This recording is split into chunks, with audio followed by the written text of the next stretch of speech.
Cette fois, c'est la bonne. Donc d'avant, je suis désolé parce qu'on voit pas bien les slides. Enfin, on voit pas bien en mode présentation parce que je suis en même temps en train de caster sur un grand écran, puisqu'en fait, on a une formation qui est en présentiel. Et l'idée, effectivement, c'est qu'on fait une présentation à notre équipe, notre nouvelle équipe qui s'occupe de la plateforme youproject.com, qui est une plateforme de recherche de profils freelance ou pas forcément freelance en Tunisie, avec beaucoup de fonctionnalités autour des moteurs de recherche. Je vais y revenir. Et l'idée, c'est qu'on présente un peu comment on avait développé les choses. Donc ça fait à peu près 5-6 ans que la plateforme existe. Et voilà, l'idée, c'est de rajouter des fonctionnalités et c'est pour ça qu'on fait cette formation. Donc ce que je disais tout à l'heure, en fait, c'est que vous verrez qu'il y a peut-être des choses qu'on referait différemment aujourd'hui. Notamment, je vais parler de comment on fait de l'indexation asynchrone des données d'une base de données primaire avec Elasticsearch ensuite. Et aujourd'hui, on ferait peut-être différemment avec d'autres patterns comme du CQRS ou ce genre de choses, ou même de la programmation réactive tout simplement. Ça a été fait par rapport à des architectures qui existent dans certains grands groupes depuis très longtemps. Et avant Elasticsearch, on utilisait une autre technologie qui s'appelait Apache Solr, ça s'écrit, qui est toujours maintenue aujourd'hui et qui est, on va dire, un cousin un peu d'Elasticsearch et qui existe depuis très très longtemps. Moi, depuis 10 ans, j'en ai fait, quoi. Voilà, donc c'est ça l'introduction aujourd'hui, c'est comment dans le cadre de youproject.com on utilise Elasticsearch, pourquoi, et comment on développe des fonctionnalités de moteur de recherche avec Elasticsearch. Voilà. Donc, on va commencer par présenter Elasticsearch très rapidement. Après, il y a tellement de use cases aujourd'hui à Elasticsearch qu'on pourrait faire plein de formations, plein de présentations différentes. Là, on va se concentrer vraiment sur qu'est-ce qu'on fait avec Elasticsearch dans le cadre des fonctionnalités primaires de youproject.com. Parce qu'on l'utilise aussi pour superviser les logs, pour faire des statistiques, pour faire un peu de BI, de business intelligence et ce genre de choses. On ne va pas rentrer dans ce détail-là dans cette formation. On va plutôt se concentrer sur les moteurs de recherche. Voilà. On va aussi présenter un petit peu la technologie Vertix, qui est la technologie qu'on utilise autour des fonctionnalités de moteur de recherche dans youproject.com. Donc en fait, youproject.com, il a une base de données PostgreSQL qui contient toutes les données, donc les profils, les utilisateurs, leurs compétences, les employeurs, les offres d'emploi, etc., etc. Et on avait besoin de faire des recherches multicritères et c'est pour ça qu'on a ajouté cette base complémentaire qui est Elasticsearch. Mais l'idée, c'est que ce n'est pas une base de données primaire, ça veut dire que tout ce que contient Elasticsearch a été au préalable persisté dans la base de données PostgreSQL et que chaque modification dans PostgreSQL doit être répercutée dans Elasticsearch à chaque fois. Donc je vais montrer une façon de faire qu'on faisait à l'époque qui était très répandue, donc on la voit dans plein de grands projets, dans plein de grands groupes en France notamment, que ce soit du Apache Solr ou du Elasticsearch. Et en fait, l'idée, c'est qu'on doit indiquer que chaque donnée, donc ça a aussi des conséquences sur le modèle de données relationnel qu'on utilise côté PostgreSQL ou côté Oracle ou côté ce que vous voulez, pour indiquer à ces composants d'intégration qu'il y a eu des changements et qu'il faut les réindexer. Aujourd'hui, vous avez de plus en plus de projets où Elasticsearch est directement utilisé comme une base de données primaire. Donc, comme d'habitude, on ne va pas forcément argumenter les choix, il y a des avantages et des inconvénients à chacun. Je vais juste rapidement dire les avantages de la façon de faire qu'on a fait, c'est que nous, on peut reconstruire complètement les index Elasticsearch sans perdre des données. Donc voilà, on peut les supprimer. À partir de PostgreSQL, à partir de ce composant-là, on est capable de tout réindexer, toute la base Elasticsearch. Et ça, c'est assez important parce que ça nous facilite la vie, par exemple, quand on fait des changements de structure d'objets. Dans Elasticsearch, très souvent, il faut reconstruire un deuxième index parce qu'on a changé un type, ou, etc., etc. Et pour que ce soit transparent, ça devient assez compliqué. Alors aujourd'hui, il y a des projets qui utilisent des technologies tiers comme Kafka pour resynchroniser deux clusters entre eux, le réindexer. Ils utilisent aussi d'autres technologies comme FluentBit ou FluentD qui permet de, voilà, de remplir un autre index à partir d'un premier index. Vous avez aussi du Kafka Connect, par exemple, etc. À l'époque où on a commencé, on n'avait pas encore toute cette technologie-là qui était très répandue. Donc on a vraiment utilisé ce qu'on avait sous la main, c'est-à-dire du code qu'on développe nous-mêmes et les fonctionnalités primaires des systèmes Linux comme les cron tabs. Donc on va y revenir. C'est pas forcément comme ça que je le referai aujourd'hui, mais ça a aussi un avantage, c'est que en coût d'infrastructure à héberger, il n'y a pas grand-chose, quoi, puisque finalement, on n'a pas besoin d'installer un cluster Kafka, un Redis PubSub ou un truc qui fait ou un Fluent ou ce genre de choses. C'est des fonctionnalités qui sont déjà présentes dans Linux de base. Et voilà. Je vais montrer un petit peu comment on a designé nos services dans Vertix. Et vous verrez en fait qu'on a un petit peu repris des Enterprise Integration Patterns qui existaient déjà avant avec d'autres technologies comme du Apache Camel ou même du Spring. Hein, voilà. Par exemple, je vais parler de comment on a fait de l'injection de dépendance avec Vertix parce que on était très pro Spring à l'époque, je le suis un peu moins aujourd'hui, mais on avait cette façon de faire où justement il était important pour nous que toutes les dépendances elles soient gérées avec un cycle de vie d'injection de dépendance, notamment parce que ça nous permettait de faciliter les tests de nos applications. Et ça, je maintiens aujourd'hui qu'effectivement, quand on fait du Java principalement, quel que soit le framework, le moyen le plus simple aujourd'hui pour rendre ces applications vraiment testables unitairement, c'est de faire de l'injection de dépendance. Donc là, je vous renvoie un peu à notre formation qu'on avait fait sur les tests unitaires aussi. Je ne sais pas si vous vous en souvenez. Où on a parlé justement de l'injection de dépendance, des mocks. Ça facilitait la mise en place de mocks. Par exemple, pour ne pas avoir à démarrer des clusters Elasticsearch ou PostgreSQL quand on est en train de lancer des tests qui vérifient notre code. Cette façon de programmer permet de faciliter beaucoup les choses. Donc on ne va pas refaire l'autre formation, hein. Je vous invite à retourner sur YouTube pour la revisualiser. Elle fait à peu près 3-4 heures, donc voilà. Et on aura l'occasion aussi de revoir un petit peu ce qu'on a vu dans les conteneurs dans cette formation, mais c'est pareil, si vous voulez approfondir sur les conteneurs, on a déjà fait une autre formation vraiment là-dessus, quoi. Voilà, donc Elasticsearch, comme je le disais, aujourd'hui c'est un moteur qui est passe-partout, multifonction, et ça c'est différents cas d'utilisation que moi j'ai eu dans différents projets personnellement, sachant qu'il y en a d'autres. Voilà, il y en a même qui font du machine learning avec, aujourd'hui ça va très loin, c'est un produit qui est vraiment, qui a été dérivé avec plein d'outils autour. Maintenant on parle d'Elastic Stack. À l'époque où j'ai commencé, il y avait juste Elasticsearch. Et il y avait un autre projet indépendant qui s'appelait Kibana, qui était un autre projet qui n'était pas forcément directement en lien avec Elasticsearch. Ensuite, ils ont racheté, je pense, je ne sais plus exactement c'est quoi l'histoire, mais il faudra la vérifier avec Wikipédia. Et ça a été le démarrage de ce qu'on appelait ELK. Donc il y en a beaucoup encore qui parlent de ELK parce qu'il y avait Elasticsearch, Logstash et Kibana. Donc Kibana, c'est une IHM de visualisation, on peut la voir ici avec ma souris là. On avait la brique Logstash qui est un ETL. Donc ETL, c'est Extract Transform Load. Ça veut dire que c'est une technologie qui permet d'extraire des données d'une data source. Donc ça peut être des fichiers de log, ça peut être des messages dans une file, etc. Qui permet de faire de la transformation. Donc vous pouvez dire par exemple, voilà, je vais aplatir, je vais le transformer en JSON, etc.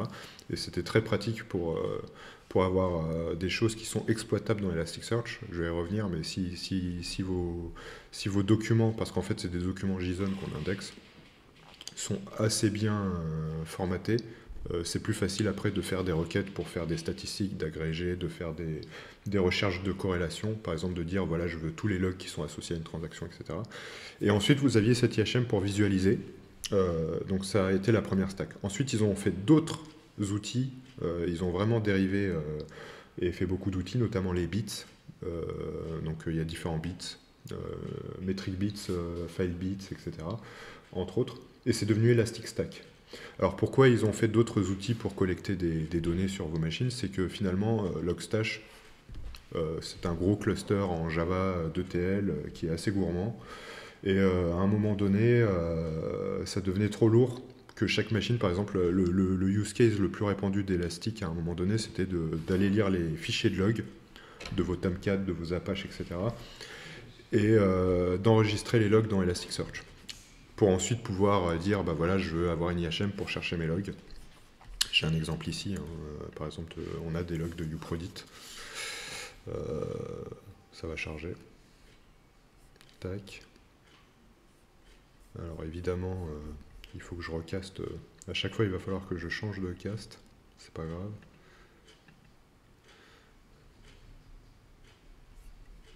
Voilà, donc ça c'est l'IHM de Kibana. Discover. Donc voilà, là on voit à peu près les logs des 15 dernières minutes sur Uprodit, etc. etc. Messages. Voilà, on peut voir les messages, etc. On peut faire des recherches, on peut dire je veux tous les logs qui viennent de la brique Prodit WS, je veux tous les logs qui sont associés à cette transaction, etc., etc. Bref, la formation elle va pas être sur Kibana de toute façon, on en fera d'autres spécialement sur ça. Et là où je voulais en venir, c'est que Logstash devenait trop lourd, donc ils ont refait des agents un peu plus légers en Go, ce sont les bits, qui sont spécialisés chacun dans leur partie. Et ceux-là, ils sont plus acceptables. En fait, ils ont ce qu'on appelle une empreinte serveur, un footprint en anglais, qui est plus léger. Ça prend moins de RAM, moins de CPU, c'est plus discret sur les machines. Donc en fait, vous prenez moins de ressources sur vos machines où il y a vos applications qui tournent que de mettre un Logstash. Et de l'autre côté, si vous avez quand même besoin de faire de la transformation un peu plus poussée, parce que les file bits, metric bits et tout, en fait, ils ont déjà des formats prédéfinis qui savent lire. Et si vous avez vraiment besoin de faire de la transformation un peu poussée, il faut quand même un cluster Logstash. Et ça se faisait avant qu'ils fassent bits. En fait, on commençait à mettre les Logstash en cluster entre eux, sachant que les Logstash, on peut les exposer en API REST aussi. Et en fait, on pouvait faire avant qu'ils fassent les bits, en fait, nous, on faisait du R6log et du collectd. Et c'était des choses un peu plus légères qui existent depuis très longtemps, hein, qui existent depuis, je dirais, presque 20 ans, je pense, à mon avis, qui permettaient déjà de faire du rouletage de fichiers de log sur un serveur centralisé.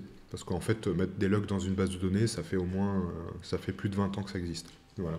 C'est juste que avant on le faisait nous-mêmes, on mettait nous-mêmes nos bases à nous, on éclatait les logs en colonnes, ensuite on mettait ça dans des tables. Alors que là, en fait, ce qui est plutôt facile avec Elasticsearch, c'est que il suffit de les mettre en JSON et il va indexer naturellement tous les champs. Après, on peut lui dire ce champ-là indexe-le-moi de telle façon parce que je veux le chercher de telle façon, etc. Mais on n'a pas forcément à le faire pour tous les champs. Et surtout, il a une tendance, quand les documents ils restent constants, c'est-à-dire que par exemple tous les documents, le champ ID, il est de tel format, il va détecter la bonne façon de l'indexer. Voilà. Donc si on fait attention, en fait, on n'a pas trop de transformation à faire. On fait aucun mapping dans Uprodit et ça répond très bien à notre besoin. Il y aura d'autres besoins où là, il faudra ajouter des mappings, où on doit lui dire indexe-les-moi de telle façon et voir parfois même dupliquer le champ plusieurs fois pour dire ça tu vas me l'indexer comme une date, ça tu vas me l'indexer comme une chaîne de caractères, ça tu vas me l'indexer, etc. Alors que c'est la même donnée d'entrée pour faire différentes recherches. Revenons sur nos slides. Donc, tac.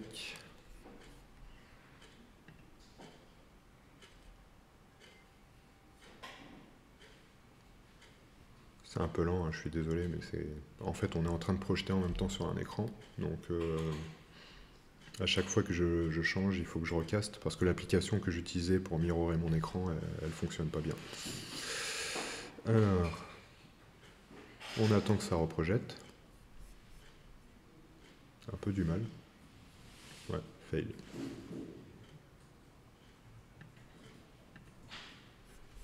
Ça y est, ça veut plus projeter.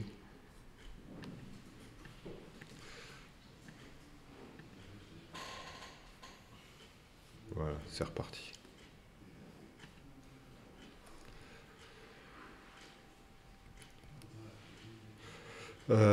Très bien.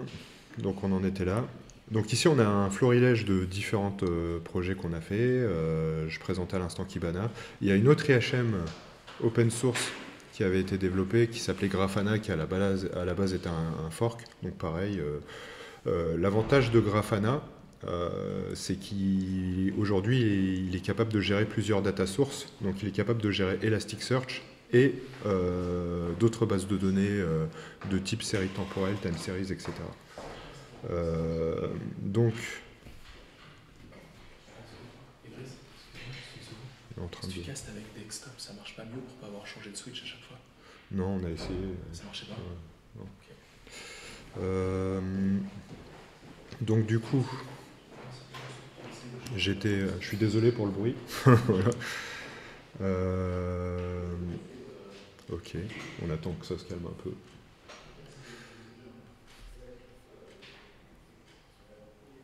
Je sais pas si je peux mettre en pause. C'est pas grave. Donc je disais, on a d'autres use cases de Elastic. Notamment, par exemple ici, on fait des statistiques nous-mêmes. On utilise une autre IHM qui s'appelle Grafana qui permet d'avoir d'autres data sources. Ce projet-là où on l'avait mis en place, c'est parce qu'à l'époque, Kibana, dans sa version gratuite et open source, ne gérait pas des droits sur des utilisateurs sur des index. Aujourd'hui, ils ont libéré cette partie, donc dans Kibana, on a ce qu'il faut. C'est pour ça qu'on n'a plus de Grafana chez nous. On a aussi, dans l'IoT, je vous en ai parlé, on l'utilise également pour prendre les données de capteurs et faire des statistiques dessus, et aussi de ce qu'on appelle du monitoring de l'alerting. Donc d'être capable de dire par exemple que tel capteur est dans des seuils anormaux, on est capable de le surveiller à la fois avec Kibana, etc. Donc j'ai déjà fait des présentations là-dessus dans d'autres meet-up et conférences, donc chez Elastic, chez une chaîne Twitch qui s'appelle Comme à la maison, que je vous invite à regarder parce que c'est pas mal donc c'est un monsieur qui s'appelle Thierry Chantier qui démocratise pas mal tout ce qui est IoT, programmation embarquée, c'est super passionnant ce qu'il fait. Et où je démontre en fait qu'on a repackagé sous la forme d'image pour ARM, pour Raspberry Pi, la suite Elastic, donc Kibana, Elasticsearch et d'autres composants. Donc ici je résume voilà ce que ça apporte en plus de Apache Solar. Donc comme Apache Solar, il y a une API REST pour Elasticsearch. En fait, l'interface pour se connecter à Elasticsearch, c'est des API REST.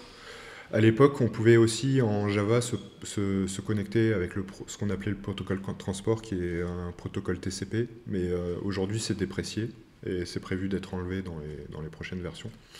Et donc ce qui est recommandé, c'est que tout le monde utilise les API REST d'Elastic pour pouvoir indexer et rechercher des données dedans.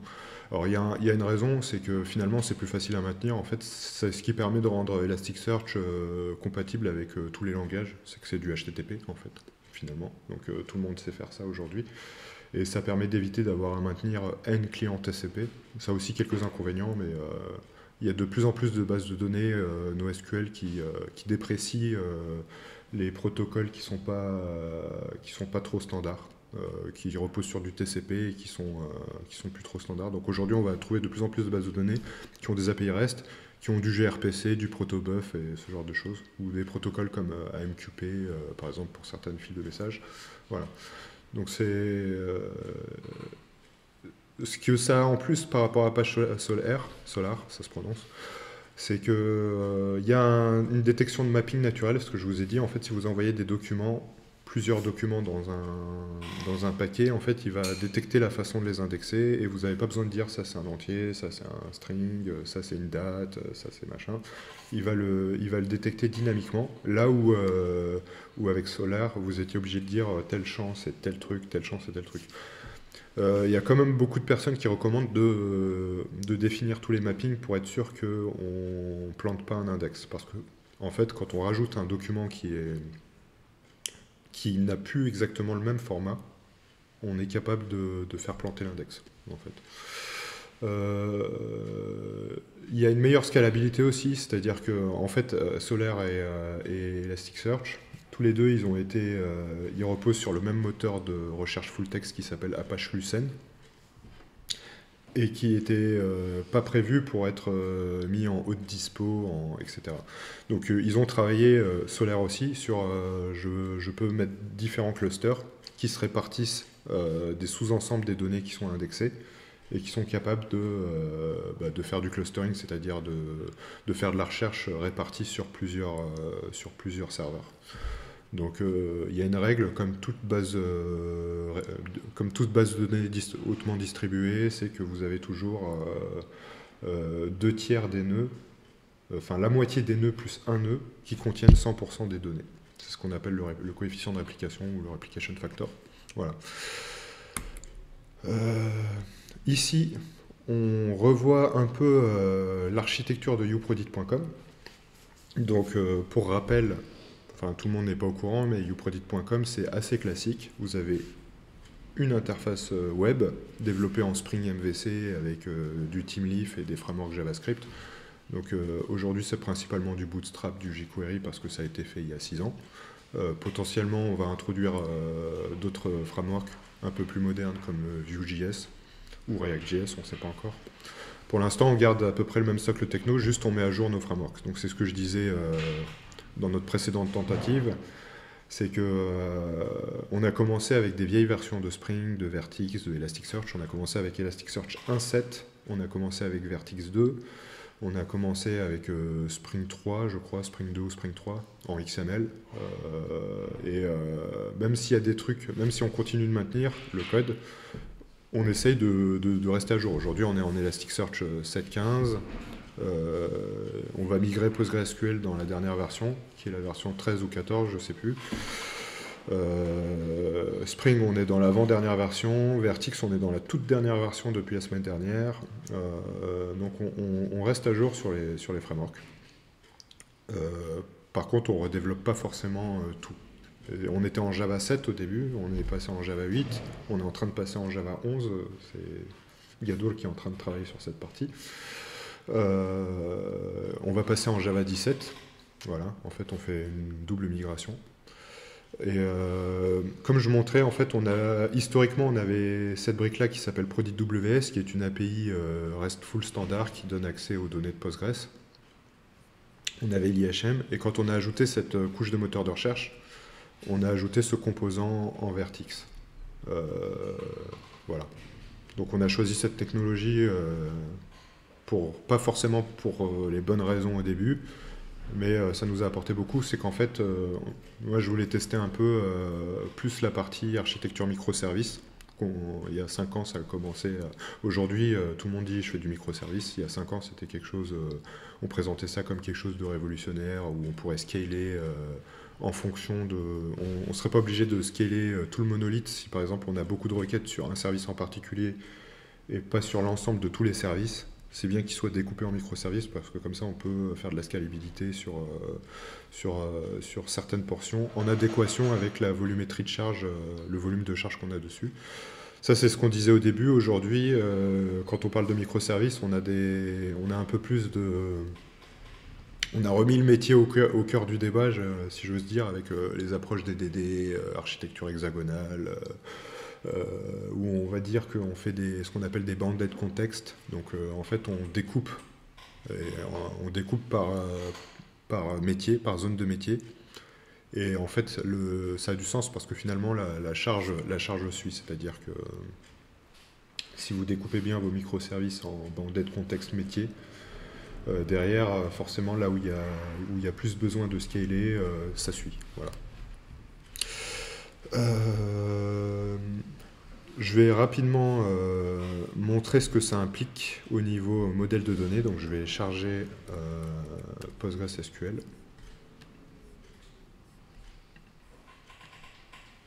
Tac. Donc là on a notre base de données Postgres. Donc je vais la projeter. Tac.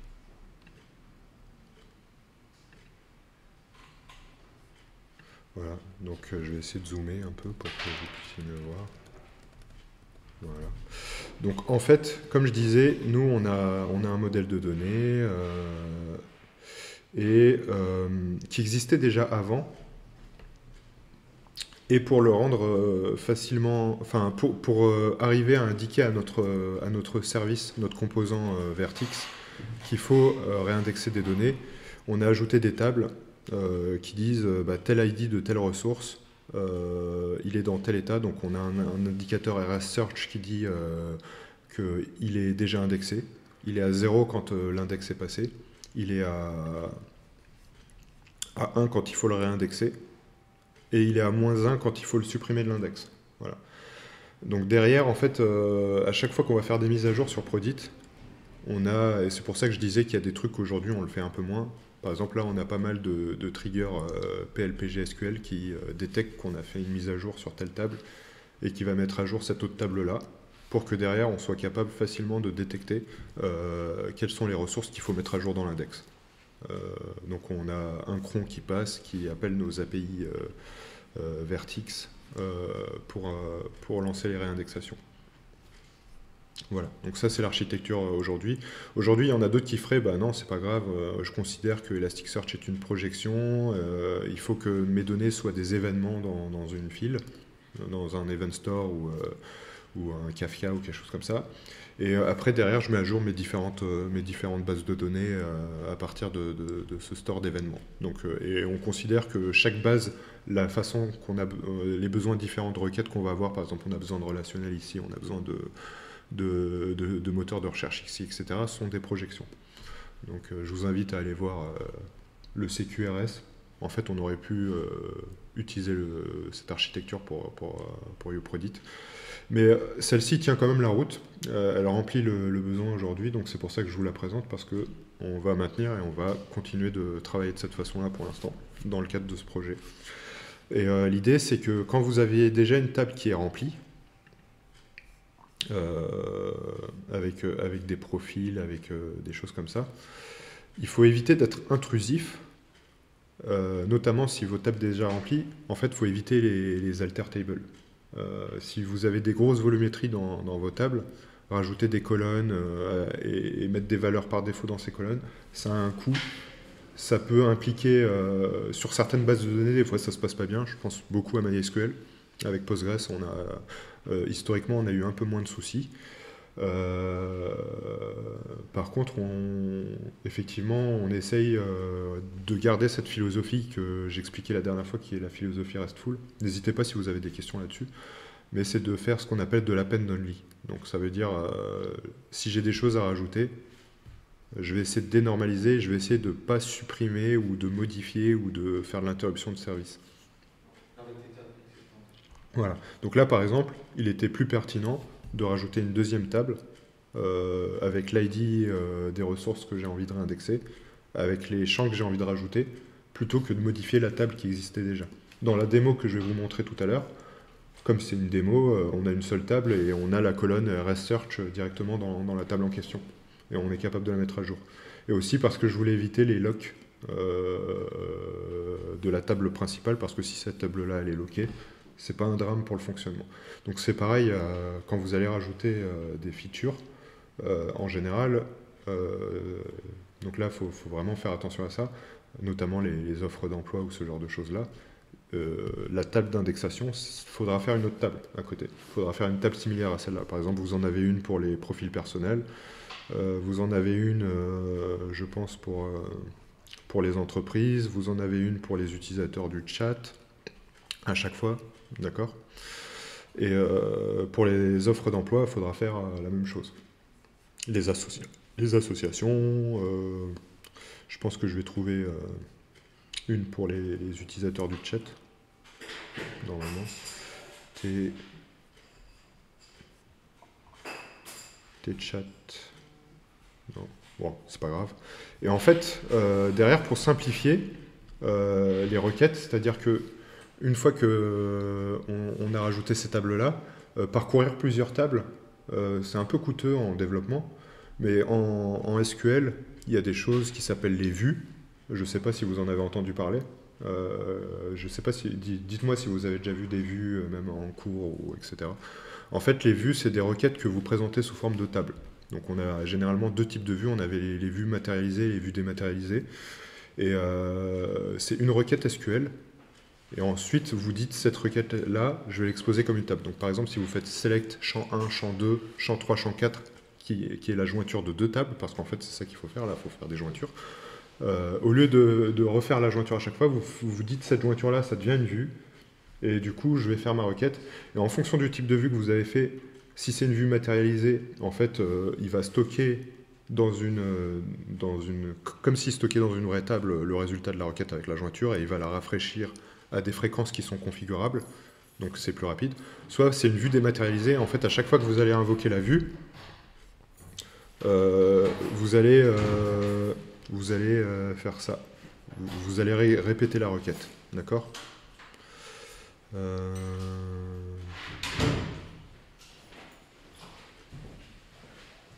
Donc, là par exemple, je vais faire un select sur cette vue-là.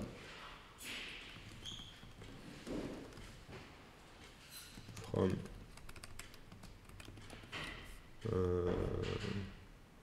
Donc elle s'appelle S profil personnel. Limite 1. Voilà. Donc là, j'ai le résultat de ma requête. Et en fait, ça c'est une vue. Et en fait, ça va nous permettre de faciliter les requêtes d'indexation. C'est-à-dire qu'au lieu de faire une requête qui va chercher sur plein de tables, parce qu'en plus de ça, il n'y a pas que la table d'index. C'est-à-dire que le profil, il est décomposé en rubriques, il est décomposé en champs.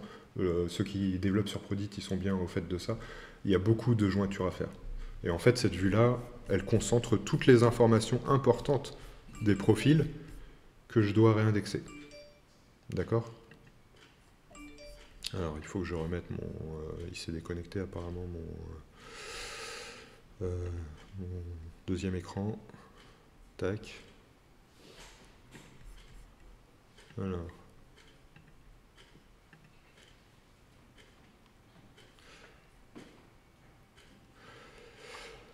Très bien. Donc, reprenons. Et je pense que pour les tâches que vous avez à faire hein, sur UProdit, il faudra faire la même chose. Il faudra créer une nouvelle table avec le champ qui indique que l'offre d'emploi a été modifiée, elle a été supprimée, donc il faut la supprimer aussi du moteur de recherche, etc., etc. Et il faudra faire une vue pareille, où vous dites, voilà, je veux... vous voyez les 4 vues là ? Ces 4 vues-là, en fait, c'est les 4 index qu'on a aujourd'hui. Donc, je vais remontrer UProdit très rapidement. Cast. Tac.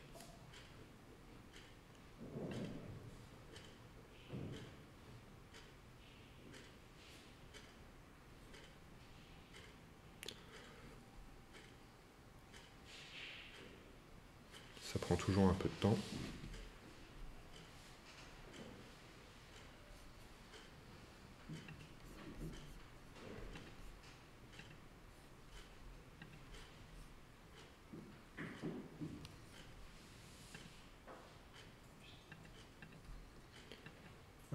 Je crois que j'ai trouvé un truc qui va nous permettre de faire gagner du temps tout à l'heure, dès qu'il aura réussi à se déconnecter.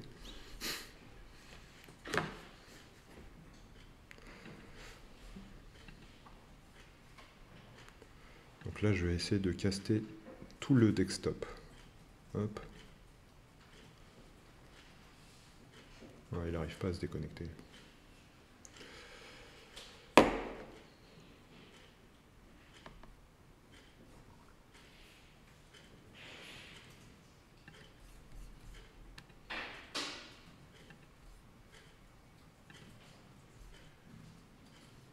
Non.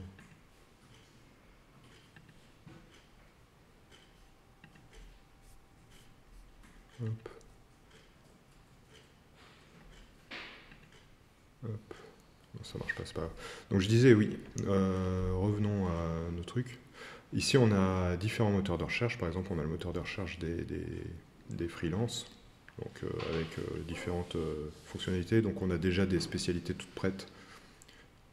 Et ensuite on a le moteur de recherche classique, je veux ceux qui font du Java par exemple. Hop. Voilà, donc là on retrouve les gens qui font du Java. Donc ça indexe un peu les différents éléments qui sont dans les profils, les sociétés, les associations, les offres d'emploi. Donc en fait là on compte à peu près 4 moteurs de recherche et qu'on retrouve dans notre Postgres précédent. Donc là c'est encore pareil, il faut que je retourne sur tac, hop, hop.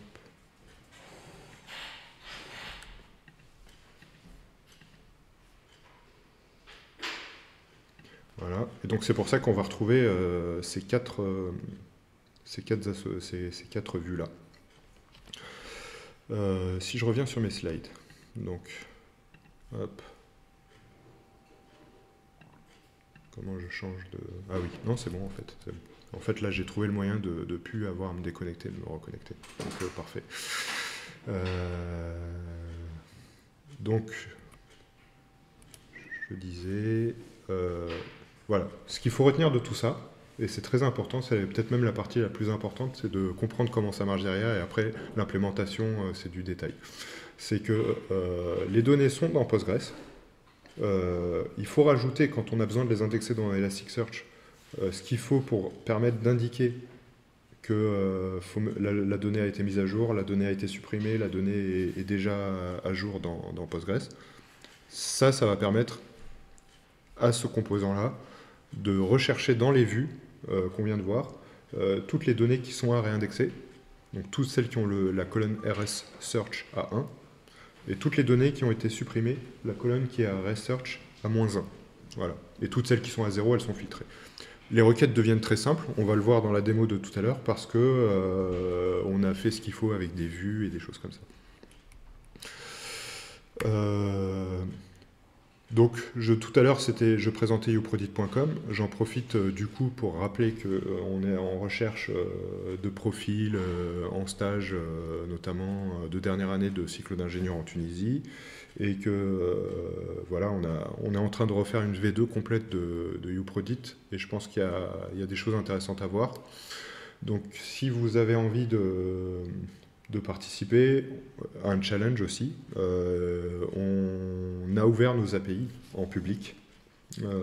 Donc les versions sans authentification, bien sûr, les données sont anonymisées, etc. Mais par contre, vous pouvez essayer de reproduire un moteur de recherche avec une application mobile, etc. Donc je m'adresse surtout aux gens qui sont connectés ou qui vont revisualiser la vidéo plus tard sur notre chaîne YouTube. Et nous envoyer le résultat de ce que vous avez fait, donc un repo GitHub, GitLab, ce que vous voulez, sur cet email. Et celui qui nous aura fait le plus beau moteur de recherche, il recevra une formation financée sur Udemy. Donc on en reparlera. Voilà, ça c'est le challenge. Et effectivement, dans un deuxième temps, en fait, on va refaire des applications mobiles un peu plus à jour sur YouProdict. Une fois qu'on aura fini la refonte de notre plateforme, il y a des applications mobiles à développer, donc c'est pour ça qu'on fait ces API. Ok. Donc vous pouvez scanner ce QR code là, vous aurez plus de détails sur comment fonctionnent nos API, comment on peut les consommer, etc. etc. Et derrière, c'est ce que j'expliquais, c'est Elasticsearch qui est utilisé. Maintenant, on va passer à Vertix. Donc dans cette slide, je rappelle très brièvement la définition qu'on avait à l'époque des microservices, qui était un peu moins orienté métier. Aujourd'hui, ça peut faire réagir certaines personnes qui vont vous dire non, les microservices, c'est pas juste pour de la scalabilité, c'est aussi pour bien découper le métier, pour bien décorréler les équipes, parce qu'en fait, derrière, ça a aussi un impact organisationnel. Ça veut dire qu'aujourd'hui, quand vous avez un seul produit, enfin un seul composant pour différents produits, pour différentes features, si vous avez deux équipes qui sont spécialisées chacun dans une partie, c'est souvent le cas avec les projets agiles qui sont organisés en feature team, et en fait qu'elles touchent aux mêmes applications, par exemple à un monolithe, un produit WS en même temps, elles vont se marcher dessus. Potentiellement il peut y avoir des impacts qui vont jusqu'aux dates de mise en prod. Par exemple, vous avez une équipe A qui se concentre sur un truc et on lui dit on doit avoir ça pour tel client en prod à telle date, et de l'autre côté vous avez une équipe B qui est en train de développer un autre truc qui n'est pas encore stable, et en fait ils sont en train de toucher à la même application, et ils peuvent pas, et s'ils mettent en prod maintenant, en fait ils vont faire régresser l'application. Voilà, donc là je résume pas, je résume grossièrement, mais en fait c'est pas seulement pour la scalabilité, ça a aussi un avantage de décorréler, enfin de découpler un peu les différentes spécialités de votre produit ou de vos produits en équipes séparées, avec chacun leur product owner, chacun leur planning. Et en fait vous pouvez avoir plusieurs plannings. Vous avez un client qui a besoin d'une fonctionnalité sur un truc, il n'a pas à attendre que la fonctionnalité qui a été faite pour un autre client soit terminée, soit stable. Lui, il dit, moi j'ai payé pour ça, je ne vais pas attendre que telle autre personne... voilà. Donc en gros, plus vos applications elles sont découpées en microservices, plus vous serez capable de faire ce qu'on appelle des mises en production modulaires de certaines parties. Mais pour ça, c'est ce que je l'expliquais la dernière fois à l'équipe, c'est pas juste du découpage, il y a aussi vraiment des réflexes à avoir. Il y a différentes choses, notamment ce que je viens d'expliquer sur les tables. Si vos tables elles existent déjà en production avec des données dedans, il faut essayer d'éviter de les modifier. Si vous avez des choses à rajouter, il faut essayer d'être le plus transparent possible. Il faut prendre en compte que l'application elle est déjà en train de tourner en production. Donc, par exemple, il n'est pas acceptable que si vous mettez à jour votre API, elle s'arrête de marcher parce que la base de données elle n'a pas encore été mise à jour. Par exemple, votre API elle utilise deux nouveaux champs, vous la mettez en prod et en fait pendant ce temps-là la base de données est en train d'être mise à jour, les colonnes n'existent pas encore ou alors elles n'ont pas encore de valeur. C'est pas normal qu'elle tombe par exemple, elle vous fait des null pointer exception parce que le champ n'existe pas encore ou il n'a pas encore de valeur. Il faut éviter d'avoir à faire ce qu'on appelle des maps bloquantes en mode Big Bang, c'est-à-dire il faut absolument que la base de données elle soit tout à jour, que j'ai rempli tous les nouveaux champs avec une valeur par défaut, etc. Ça c'est une approche de travail qui est anti-RESTful en fait. La philosophie du RESTful c'est pas juste de faire du HTTP en web service, hein. C'est vraiment d'avoir ce qu'on appelle du couplage faible. Ça veut dire que si j'ai des choses à rajouter, j'ai pas besoin de faire une nouvelle version de mon service par rapport à ce qu'on faisait avant. Avant, on était obligé de versionner son service dès qu'on faisait le moindre changement, notamment quand on faisait du SOAP. Quand on fait du REST, la philosophie, c'est il n'y a que les break-in change qui m'obligent à versionner mon service. Un break-in change, ça veut dire je supprime un champ ou je change le type d'un champ. Là, oui. Par contre, si je fais des ajouts, il ne faut pas que ces ajouts ils deviennent bloquants pour les anciens consommateurs. Il ne faut pas, par exemple, que quelqu'un qui consomme mon API, s'il y a un champ en plus dans mon payload, il plante. Il ne faut pas non plus que quand je rajoute un champ et que mon war n'est pas encore à jour ou mon jar n'est pas encore à jour, il plante. Et inversement, quand je mets mon nouveau jar en production, que la base de données n'a pas terminé sa mise à jour, parce qu'elle est longue, voilà, il ne faut pas que ça plante. Donc ça demande beaucoup plus de travail aux développeurs. Même certains ont un peu du mal à se dire, bah non, je vais rajouter des verrues dans mon code, etc. Je vais rajouter des if, le champ il n'existe pas, je dois faire ça, je vais rajouter, etc. Il y a plusieurs façons de faire. Il y a ce qu'on appelle par exemple le toggle feature ou le feature flipping, ça veut dire de mettre des flags dans votre code pour dire je suis dans telle version donc le champ existe, je ne suis pas dans telle version donc le champ existe. Vous pouvez aussi le rendre résilient, ça veut dire que vous pouvez détecter que le champ n'existe pas dans la table ou qu'il n'a pas de valeur. Voilà, vous faites plus de if ou de check s'il y a des valeurs, etc. C'est capital de travailler comme ça. Et pareil, si vous changez un type d'un champ parce que le type il vous correspond pas, en fait, il faudrait le dédoubler. Il faut dénormaliser. C'est-à-dire, vous mettez, par exemple, je sais pas, vous aviez une date qui était enregistrée en string parce que ça suffisait à l'époque. Il y a plein de gens qui continuent de travailler avec cette date en string. Vous avez besoin d'une date dans un autre format, d'une autre façon. Bah, c'est mieux d'avoir deux colonnes de dates différentes, même si c'est la même donnée, que d'essayer de la transformer, de demander à tout le monde de changer son code pour voilà. Donc ça vraiment, c'est des réflexes qui sont très très importants, surtout pas seulement quand on fait du REST, mais aussi quand on fait de l'agile ou quand on a des produits qui vivent 6 ans, 7 ans. Et c'est un peu la philosophie qu'on a essayé d'avoir sur Prodit pendant toutes ces années. C'est que c'est pas un projet qu'on développe une seule fois one shot, une fois qu'on l'a mis en prod. Si on a des changements à faire, en fait, on va le refaire. Non, c'est vraiment, on a toujours essayé de le maintenir l'existant et de le faire évoluer, et ça passe par là. Donc là, c'est pareil, si on est en train de rajouter des fonctionnalités dedans, faut rajouter des nouvelles tables, faut faire de la dénormalisation, faut pas être en troisième forme normale forcément, comme on a appris depuis toujours. S'il y a voilà, s'il y a un champ qui change de type, faut le dédoubler. Si la valeur elle n'existe pas, voilà. Ça demande du travail, mais au final, en fait, quand vous faites la somme, on est plus gagnant que si on passe sa vie à redévelopper, et en plus de ça, qu'on fasse des interruptions de service. L'autre point qui est important là-dedans, c'est qu'aujourd'hui, il est inacceptable que quand on fait une mise en prod, le site il s'arrête. Voilà, le site il s'arrête parce que la base de données elle est en train de se mettre à jour. Le site il s'arrête parce que voilà, non, ça on doit pas l'entendre. Le visiteur d'un site, il doit rien voir de tout ce qui est en train de se passer pendant une mise en prod. Donc il faut que votre API soit toujours capable de marcher avec l'ancienne base de données et la nouvelle base de données. Et quand vous mettez à jour la base de données, il faut que l'ancienne version du code, c'est-à-dire c'est dans les deux sens. Le nouveau code, il doit marcher avec l'ancien schéma. L'ancien code, il doit marcher avec le nouveau schéma. Ça, c'est important, vraiment. Et donc, ça rejoint... Et c'est pareil avec Elasticsearch. Elasticsearch, par exemple, quand vous indexez des champs et que vous avez déjà beaucoup de documents dans Elasticsearch, des fois, c'est mieux de rajouter un champ dans le JSON.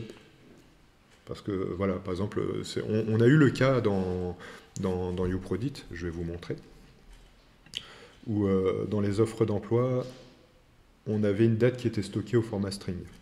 Donc là, je vais plutôt... on va regarder... Tac, job offer. Non, c'est pas grave. Alors, qu'est-ce qu'on a ici? Tac. Donc là, par exemple, on a des documents. On a des dates... alors... Où est-ce qu'on a les dates? Non, elles sont pas là. C'est pas les offres d'emploi. On va plutôt aller dans la console. Donc ça me permet de montrer un peu Kibana. Ah, ça projette plus. Ça y est, ça projette plus.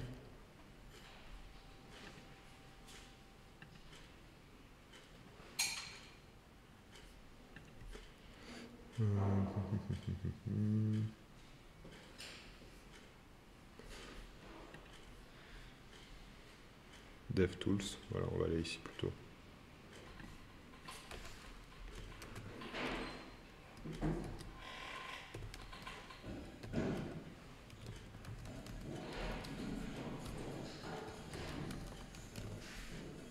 Donc là, par exemple, je fais une requête élastique. On va faire un get cat indices, on va regarder ce qu'il y a comme index.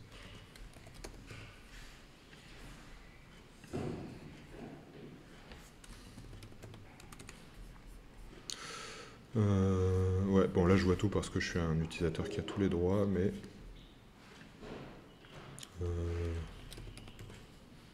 voilà, ça ressemble à ça plutôt.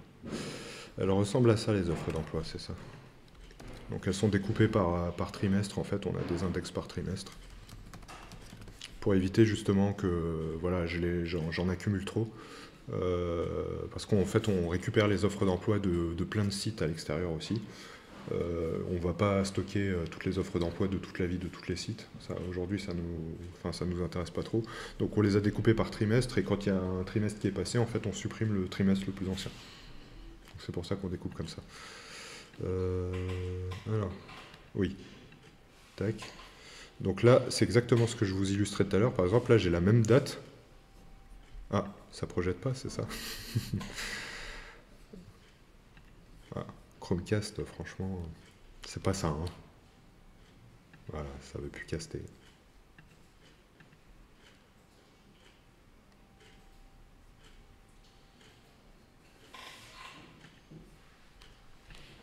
Donc, hop.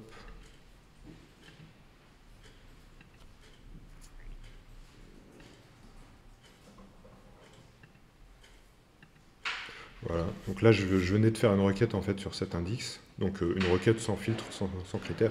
Ce que je disais tout à l'heure, c'est qu'Elasticsearch en fait il a un langage JSON de requête. Vous pouvez dire, je vais prendre par exemple toutes celles qui ont un texte qui contient ça, etc., etc. Je connais jamais par cœur les syntaxes des requêtes Elasticsearch. À chaque fois je suis obligé de retourner sur Google pour chercher comment on fait une match query, une regex query, etc. Il faut savoir qu'en Java, je vais vous le montrer, en fait, il y a une surcouche, il y a un client qui est développé par Elasticsearch qui s'appelle le High Level REST Client. où vous fabriquez vos requêtes en objets Java. Après, les objets Java vont se transformer en requête JSON qui est appelée ici, et ça va faire l'appel en REST pour vous. Dans d'autres langages, c'est un peu moins le cas. Mais généralement, Elastic, ils ont quand même essayé de fournir un client à toutes les technos. Par exemple, il y en a un en Python aussi qu'on utilise pas mal. Et là, c'est ce que je vous disais, on a deux dates ici. Et en fait, c'est la même date, c'est juste qu'elle n'est pas dans le même format. Donc il y en a qui utilisaient cette date dans ce format-là, qui a été indexée. Il y en a d'autres qui avaient besoin d'une chaîne de caractères au format ISO. Donc on a rajouté un deuxième champ. Voilà. Donc il ne faut pas hésiter à faire ce genre de choses, plutôt que de demander de réindexer tout, de changer tous ceux qui ont développé, qui ont utilisé la date dans ce format-là. Vous allez leur dire, bah maintenant la date elle est dans ce format-là, ou inversement. Non, ça c'est pas... Voilà. En fait, on n'a pas à simplifier son travail en demandant aux autres de tout refaire à chaque fois. Ça, on ne peut pas l'entendre aujourd'hui. Donc il faut vraiment que ça soit un acquis. Les autres choses doivent toujours continuer de marcher comme avant, sauf si on doit demander de les changer. Voilà. Donc on a encore perdu la Chromecast, c'est bien. On va y arriver, c'est pas grave. On est obligé. Hop. Cast. Tac. Voilà. Donc on en était là. Après on va rentrer dans la pratique, hein, vous inquiétez pas. Mais là j'insiste beaucoup sur la théorie parce que ça permet de comprendre les choix qu'on a fait à l'époque et aussi de renforcer dessus. Voilà. L'inconvénient des microservices, quand même, parce qu'il y a des inconvénients, c'est que forcément, des fois, c'est over-engineering. Ça veut dire que ça coûte plus cher à héberger, ça coûte plus cher à maintenir. Et là, de ce que je viens de vous dire, en fait, ça coûte plus cher en dev aussi, puisque vous devez gérer toujours ce qu'on appelle la compatibilité ascendante ou la rétrocompatibilité. Donc c'est tous les petits détails que je viens de vous dire. Il faut rajouter des if, il faut dupliquer les colonnes, etc., etc. Donc ça, c'est vraiment la vie des projets distribués. Microservice, c'est un mot qui a été un peu à la mode il y a 5-6 ans, mais ça existe depuis beaucoup plus longtemps. C'est-à-dire que moi, dès le début, dès que j'ai commencé ma carrière, on était déjà dans ces configurations-là. Avant, on appelait ça des architectures distribuées, ou des architectures SOA. Et en fait, c'est exactement la même chose. Ça n'a pas changé. On a peut-être changé le nombre de microservices, la taille. Et ça, il n'y a pas un consensus. Aujourd'hui, il n'y a pas un consensus qui dit un microservice, il fait telle taille. Un microservice, c'est juste une API REST. Un microservice, c'est juste une URL REST. Un microservice, c'est un bounded contexte métier. Vous allez avoir les défenseurs du DDD qui vont vous dire les microservices, c'est ça. Vous allez avoir d'autres. En fait, il n'y a pas vraiment un consensus sur la taille d'un microservice. Voilà. Mais ce qu'il faut comprendre, c'est que ce qu'ils ont en commun, c'est quand je les mets en production, j'impacte pas trop les autres. C'est-à-dire ma mise en production à ma date précise, elle est censée ne pas demander à tous les clients de se mettre à jour. Elle est censée ne pas faire régresser les autres. Et moi, je ne suis pas obligé d'attendre que quelqu'un d'autre a fini sa fonctionnalité pour mettre en production. Ça, c'est le premier point, pour que ce soit une architecture microservice. De mon point de vue, hein, parce qu'encore une fois, il n'y a pas de consensus.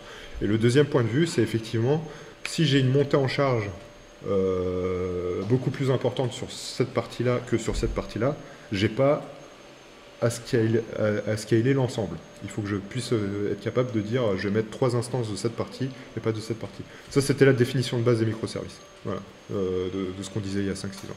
Et pour moi, ça reste comme ça. Après, il y a différentes façons de l'implémenter, donc le DDD, l'architecture hexagonale, etc. Ça, c'est des implémentations. Voilà. Donc, je parlais aussi de Vertix. Donc Vertix, ce qu'il faut comprendre en fait, c'est que c'est un toolkit, pas vraiment un framework, qui est très très similaire, très proche dans sa philosophie de Node.js. Sauf que c'est du Java. Vous allez retrouver le même principe qu'en fait c'est un modèle qui repose sur une boucle d'événements, donc un event loop.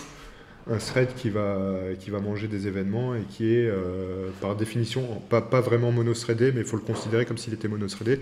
Ça veut dire qu'il faut oublier tout ce qu'on a l'habitude de faire en Spring. Il ne faut pas faire des choses bloquantes. Par exemple, une API, je fais un post, ça va durer 3 minutes de traitement, etc. Ça va bloquer le thread. Quand vous êtes dans du Spring Boot ou dans du Tomcat, il y a déjà un pool de threads qui est géré par votre serveur conteneur votre conteneur de servlet. Parce qu'en fait, derrière Spring, c'est des servlets.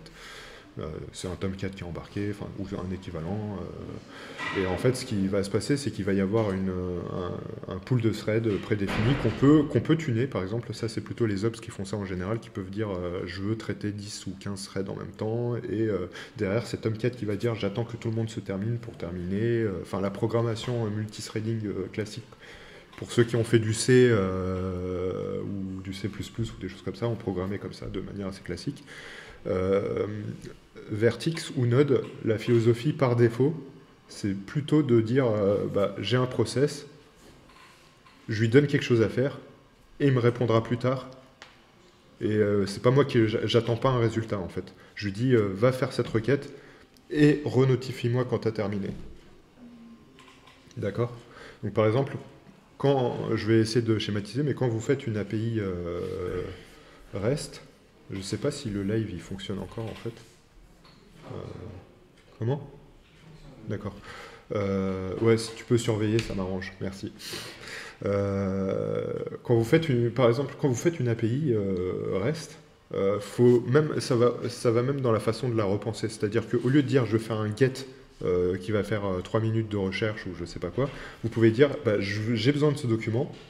Quand tu as fini de l'assembler, envoie-le-moi sur telle URL. Donc par exemple, vous allez au lieu de faire un get, je veux cet ID, je veux tous ces critères-là, ou faire un post, quand vous faites un post aujourd'hui, vous savez que quand le post il vous a répondu 201 ou le put il vous a répondu 200, et ben c'est que la base de données elle est à jour et que vous pouvez continuer. Quand vous faites du réactif ou de l'asynchrone, vous ne devez pas dire ça. Vous devez dire je fais un post, il m'a tout de suite répondu 202, ça veut dire je vais traiter ton truc. Mais derrière, vous devez attendre que l'autre il vous appelle pour vous dire j'ai fini. Donc en fait, dans votre requête, vous lui dites callback URL ou vous allez me renotifier là-dessus. D'accord? Et ça, en Node, ceux qui font beaucoup de JavaScript, ça les choque pas parce que dès le départ, le JavaScript, il a toujours été un peu conçu comme ça avec des promises. C'est l'équivalent des promesses en fait. Ouais.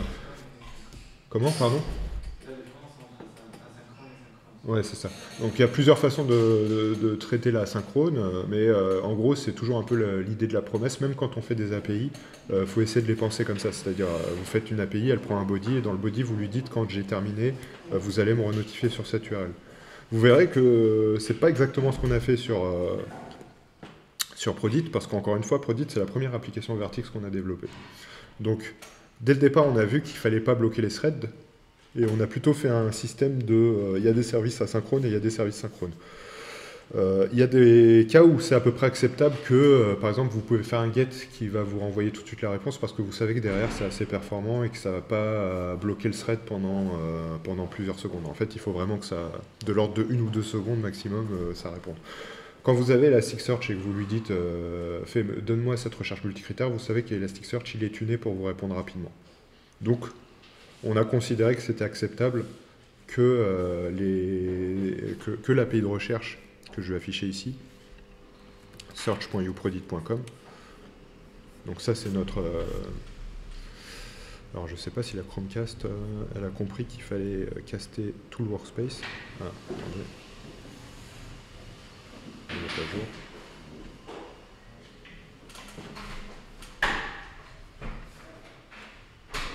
Non. Ok. Stop. Hop. Voilà. Donc je disais, c'est acceptable que toutes ces API-là que je suis en train de montrer, elles renvoient un résultat en synchrone parce qu'en fait, Elasticsearch va répondre suffisamment rapidement pour que ce soit... voilà. Mais par exemple, si ça a été des get qui vont faire plein de traitements, qui vont chercher un truc, qui vont ensuite faire du traitement en Java pour réassembler des objets, etc., etc., ça, il faut éviter de le faire, que ce soit en Node ou en Vertix ou dans des technologies de ce genre, il faut éviter de le faire. D'accord? Je reviens ici. À l'époque, en 2014, c'est la date des benchmarks que je suis en train de montrer, Vertix était le plus rapide. Voilà. sur des benchmarks très simples, par exemple la rapidité à répondre Hello en HTTP, c'est celui qui gagnait les benchmarks. Ce sont des vieux benchmarks, donc je ne sais pas pourquoi. Là, je suis en train de. Voilà, on va attendre que l'écran se rafraîchisse. Il était plus rapide même que Node, alors que Node était déjà considéré comme super rapide. Alors en fait, ce qui se passe, c'est qu'après, la popularité de ces technos-là ont fait qu'il y a plus de gens qui l'adoptent, surtout Node.js, mais pour des mauvais cas d'usage. Ce que je viens de dire, en fait, c'est de développer comme on faisait, notamment dans le cas de Node, il y a beaucoup de développeurs PHP qui sont passés à Node parce que Node, c'est plus d'actualité. Et en fait, ils développent comme ils développaient en PHP, c'est-à-dire ils font du synchrone. Et Apache PHP, comme Java, c'est le même principe, c'est des pools de threads gérés par Apache, par LAMP. Et en fait, ils reproduisent ça en Node, alors que Node, il est mono-threadé. En fait, l'impact de ça, c'est que quand quelqu'un est en train de bloquer la loupe d'événement principale, les autres, ils ne peuvent pas faire de requêtes. Donc ça rend les applications, c'est pour ça que vous allez trouver plein de forums, plein de témoignages sur LinkedIn, etc., où il y a des gens qui tapent sur Node en disant que c'est une catastrophe en performance. Non, c'est juste qu'il est très mal utilisé, c'est tout. Pour pallier à ça, Node en version 10 et Vertex aussi, ils ont rajouté ce qu'on appelle les worker threads ou les thread workers. Ça veut dire que programmatiquement, vous allez dire je veux créer un pool de threads, etc. De mon point de vue, c'est qu'il ne fallait pas utiliser cette techno de base. Donc ça veut dire que ça a été un correctif, un palliatif qu'ils ont rajouté après pour les gens qui utilisent Node ou Vertex comme ils utilisent Spring ou PHP.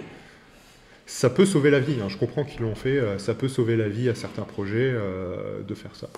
Donc, mais pour autant, je pense que si dès le départ vous avez besoin de faire du synchrone, il y a d'autres technologies qui marchent très bien. Et Spring Boot, c'en est une. Voilà. Pour moi, il vaut mieux multiplier les technos et chaque techno dans son bon use case, dans ce qu'il sait bien faire, que de dire, voilà, je vais utiliser que cette techno-là, et cette techno-là est bien. C'est pour ça qu'on fait beaucoup de Python Flask chez nous. C'est que, effectivement, au départ, on était très Java, ici, et on s'est aperçu, effectivement, que dans certains cas, ça va beaucoup plus rapidement de partir sur un langage de script qui nous rappelle un peu ce qu'on faisait en PHP ou en Node, etc. Pour autant, plutôt que partir sur du Node, comme tout le monde me demandait, notamment il y avait des anciens collaborateurs ou collaboratrices qui disaient pourquoi on ne fait pas ça en Node, Node, JavaScript c'est plus facile, on va aller plus vite pour développer cette feature. Non, en fait, si on a besoin de faire du synchrone, pour moi, il faut plutôt partir sur des technos comme Python Flask ou FastAPI que du Node. Voilà. Et de la même façon, quand on reste dans l'écosystème Java, je jongle entre Vertex et Spring en fonction des besoins. Voilà. Je dis Spring, mais ça peut être autre chose, hein. Il y a d'autres frameworks qui permettent de faire des API synchrones très bien et qui sont plus légers que Spring. Je pense notamment à Quarkus, qui est arrivé bien après, ou Micronaut. Ces benchmarks que je suis en train de vous montrer là, ils sont plus forcément d'actualité, notamment parce que depuis lors, il y a Micronaut qui est venu, il y a Quarkus qui est venu avec... et les deux, ils reposent aussi sur ce qu'on appelle sur GraalVM, qui permet de vraiment optimiser les performances. En fait, c'est plus une JVM, on compile des exécutables natifs, et du coup, les performances sont très bonnes. Il faut savoir que Vertex aussi peut tourner sur du GraalVM, et pas forcément sur du JVM. Donc, en fait, si on recompare tous ces frameworks avec du GraalVM, à mon avis, on retombe là-dedans. C'est-à-dire que quand l'architecture réactive est bien mise en place, on peut avoir des performances supérieures à du synchrone dans certains cas. Et dans certains cas, ça va trop nous complexifier la vie. Parce que c'est vrai que l'asynchrone, dans certains cas, ça demande beaucoup plus de travail. Par exemple, voilà, moi je suis un client à l'extérieur. J'ai envie d'avoir une API qui me donne une donnée. J'ai pas envie de devoir, moi, en tant que client, lui exposer un endpoint pour recevoir la réponse. Parce que c'est ça que ça implique, en fait. Au lieu de faire une requête GET simple, vous demandez à un client qui veut chercher une donnée d'exposer lui-même un webhook ou une URL pour recevoir le résultat. Donc vous lui demandez plus de travail à votre consommateur, plus de développement à faire. Donc c'est pas toujours pertinent. Donc pour moi, il faut jongler entre les deux en fonction du... Faut toujours calculer le retour sur investissement entre les deux choix. Il n'y a pas un choix qui est meilleur. Moi, je suis assez fan de l'asynchrone, personnellement. Mais des fois, ça demande plus de travail. Voilà, c'est tout. Mais après, c'est plus scalable parce que quand vous êtes asynchrone, vous pouvez beaucoup plus scaler facilement que quand vous êtes synchrone. Voilà, quoi d'autre? J'ai mis des liens ici, des benchmarks de l'époque. Et en fait, ensuite, il y en a eu d'autres qui ont démontré que Vertix n'était plus tellement le plus rapide. Et derrière, vous avez, à la conférence d'Evox en 2019, pardon, le lead tech de l'équipe de Red Hat qui maintient Vertix, qui s'appelle Julien Viette, qui a présenté un talk comment faire des benchmarks qui ont du sens. Voilà, comment on peut comparer des choses comparables. Et donc typiquement, ce que je vous disais sur la synchrone et le synchrone, c'est que effectivement, il y a des gens qui ont dit bah, ils sont bien gentils avec le benchmark qui répondent de l'HTTP avec une réponse de 100, mais dans la vraie vie, on fait des choses beaucoup plus compliquées que ça. On va se connecter à des bases de données en TCP, on va ouvrir des clients JDBC sur PostgreSQL, on va faire des traitements plus lourds. Et ça, est-ce que ça tient vraiment la charge avec Vertix? Et ils ont démontré que pas forcément. Et en fait, c'est parce que même les clients, et Vertix a fait un gros travail là-dessus, chaque client de base de données, ils ont redéveloppé le leur pour qu'il fonctionne en asynchrone. Donc ils ont un client Postgres, etc. Ce qui n'existait pas à l'époque où nous on a commencé. Donc nous on a vraiment fait du JDBC, de la data source Apache DBCP, enfin des technologies qui sont un peu moins utilisées aujourd'hui, mais qui existent toujours, hein, qui sont toujours maintenues et qui sont toujours en dessous dans les dépendances. Parce qu'il ne faut pas croire, hein, pour accéder à une base de données en Java, il y aura toujours le JDBC qui sera en dessous. Voilà, ça c'est... Que vous ayez n'importe quel ORM, mais voilà, on ne va pas faire du Hibernate ou du JPA en Vertix, par exemple. Ça n'a pas de sens. Et pareil pour Elasticsearch, pareil pour tout, vous allez avoir des clients Vertix, des modules Vertix que vous pouvez choisir qui sont déjà asynchrones. Nous, du coup, on avait utilisé directement le client d'Elastic, le client de JDBC, etc. en Vertix. Donc c'est ce qu'on va voir dans la démo de tout à l'heure. À l'époque, on avait nous-mêmes voulu vérifier, donc on avait fait notre propre test. Donc c'est ce que je vais montrer ici. Et on avait constaté que, bah oui, effectivement, Vertix y répondait un peu plus rapidement. Donc on avait renouvelé l'essai plusieurs fois et vous avez les sources du benchmark dans le repo que vous allez télécharger tout à l'heure. En fait, vous avez un dossier benchmark et un dossier avec un composant d'intégration pour la partie workshop qu'on va faire tout à l'heure. Et effectivement, vous allez retrouver, et je vais les afficher, le node qui est très trivial, qui expose une route REST, enfin une route HTTP plutôt, pas une route REST, pardon, qui renvoie ce HTML-là. Et vous allez voir que le code Vertix, c'est exactement la même chose. Voilà, pareil, il expose sur ce port-là. Donc j'attends qu'il s'affiche. Hein. Et vous verrez que ça ressemble, même dans la façon de développer, c'est relativement très proche. En fait, il y a plus de points communs entre Vertix et Node.js, à part le langage qui change, qu'entre Spring et Vertix, pour moi, de mon point de vue. Sachant que Vertix, il est multilangage, en fait. Vous pouvez aussi faire du Vertix en JavaScript, c'est pas très recommandé. Je vais revenir pourquoi tout à l'heure. En Kotlin, dans des langages qui sont supportés par la JVM, en fait. Voilà. Donc nous, bien sûr, on était plus développeurs Java, donc on est resté sur Java. Et aussi parce que quand on reprend le benchmark de tout à l'heure, vous avez des différentes comparaisons. J'attends que ça se raffiche sur l'écran. Mais vous avez différentes comparaisons dans les différents langages qui étaient supportés par la JVM à l'époque. Java, Ruby, Groovy, JavaScript. Et vous voyez que Java, il est toujours devant. D'accord? Et que Groovy, il est juste derrière. À cette époque-là, il n'y avait pas encore de Kotlin. Voilà. Aujourd'hui, quand vous allez sur la doc de Vertix, Kotlin est beaucoup plus mis en avant. De toute façon, depuis quelques temps, après on ne sait pas si ça va durer, le langage Kotlin est en train de devenir un peu le langage de référence sur la JVM devant Java de plus en plus. Mais je ne sais pas si ça va durer parce qu'il y avait une époque où Groovy était très à la mode aussi. Donc Groovy, c'est un langage de script sur la JVM qui est assez proche de tout ce qui est PHP, Python, etc. Justement parce qu'ils voulaient avoir les devs, parce qu'il y a des devs forcément qui ont été formés à ça et qui ont plutôt l'approche typage faible, couplage faible. Je ne veux pas avoir définir forcément des classes avec des trucs, des types forts.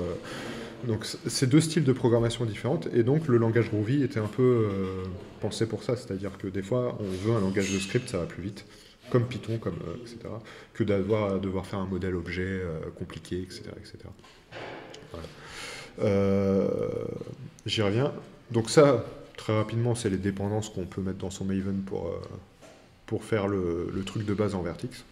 Donc vous avez la partie Vertex Core, qui est l'équivalent qui permet de démarrer un moteur, enfin voilà, le Vertex Engine. Après, vous avez une surcouche Vertex Web qui permet de faire un routeur et exposer des routes HTTP. Donc c'est un peu l'équivalent d'un Express, je pense, en Node. Je suis pas très Node, mais je pense que c'est l'équivalent d'un Express JS. Après, vous avez aussi une couche pour faire des tests. Donc c'est pas vraiment des tests unitaires au sens où le test il va vraiment démarrer une instance de Vertex qui va répondre en HTTP et pouvoir faire des requêtes dessus. Parce que pareil, ça je l'ai pas mis dans cette présentation-là, mais quand vous voulez faire un test, pour moi c'est plus un test d'intégration, et je fais référence à la formation qu'on avait fait sur les tests avant. Quand vous démarrez le Vertex et que c'est asynchrone, votre test, vous n'avez pas la garantie que quand vous allez faire votre assert, je veux que la réponse elle soit là, le truc il a déjà répondu puisque c'est des requêtes asynchrones. Donc ils ont créé une surcouche à JUnit qui s'appelle Vertex Unit, justement pour que vous lui dites asserte-moi quand le thread il est terminé. Donc recommandé quand on fait du Vertex. Dans Prodit, vous verrez qu'il y a des tests avec du Vertex Unit qui démarre voilà, l'instance de Vertex et qui permet de faire l'équivalent d'un wait en fait avant de faire les asserts. Il fait l'équivalent d'un wait pour être sûr que voilà. Là, du coup, dites-moi si vous arrivez bien à lire l'écran. Hein. Ça va? Pour l'instant, dites-moi. Hein. N'hésitez pas à faire une interruption s'il y a un truc qui ne va pas. Ça, c'est le truc de base de Vertex Web, c'est je crée un HTTP serveur qui va servir une requête de type GET. Par défaut, c'est GET. Et ça va répondre une réponse avec ce body-là et ce content type-là en header. D'accord? Vous pouvez créer plusieurs routes. Par exemple, là, j'ai une route GET, une autre route GET. Je peux rajouter des routes POST. Ah, ça y est, ça projette plus. Voilà.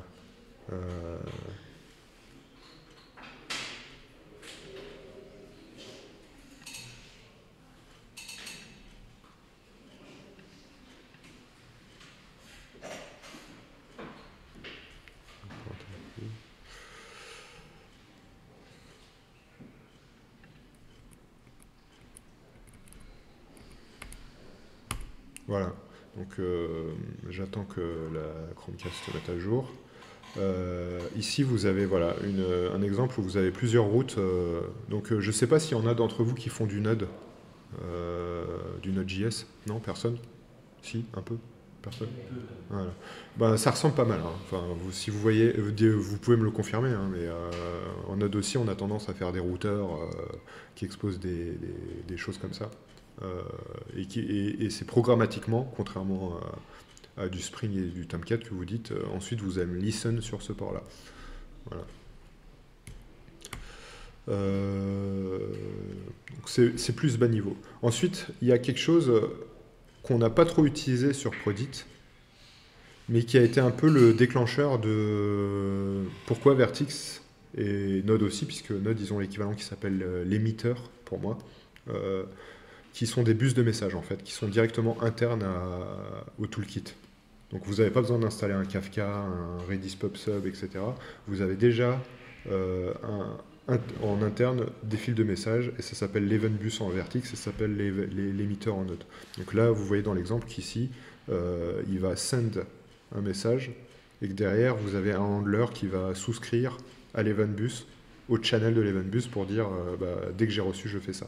Donc ça a été la core feature de Vertex qui a été très mise en avant, pas dès le début, mais juste après, pour dire vous pouvez faire du réactif.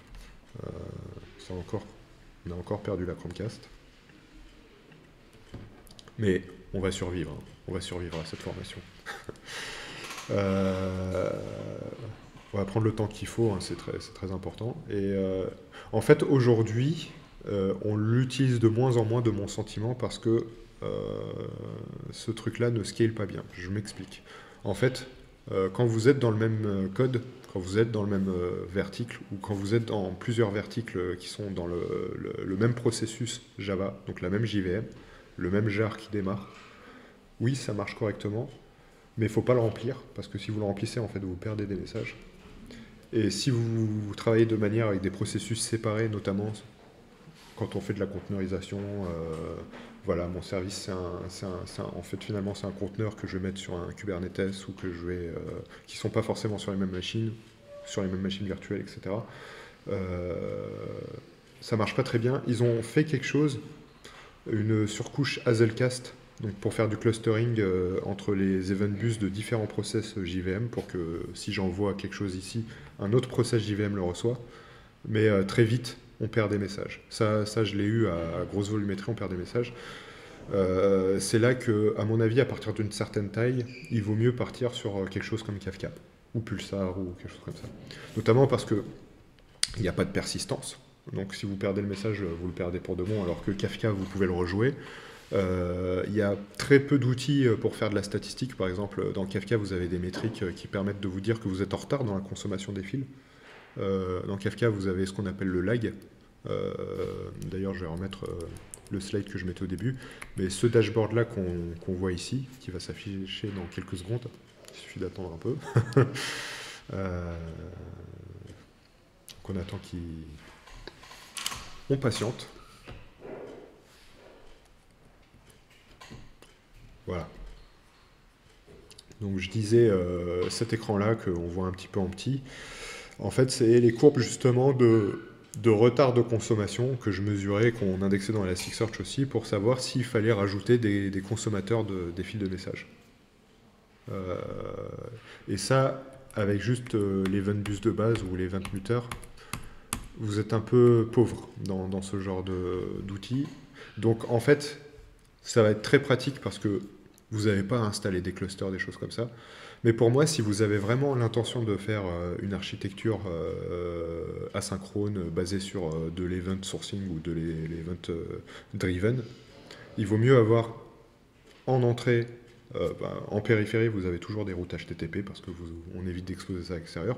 En interne, pour que les services y communiquent, ils utilisent un truc un peu plus robuste comme du Kafka, ou à la limite, plus léger, vous avez du Redis PubSub par exemple, ou des choses comme ça, où là, ça va être un peu plus résilient, et en plus de ça, vous avez des consoles externes, même avec Redis, hein, vous avez une console qui permet de voir ce qu'il y a dans votre PubSub, vous avez des choses comme ça.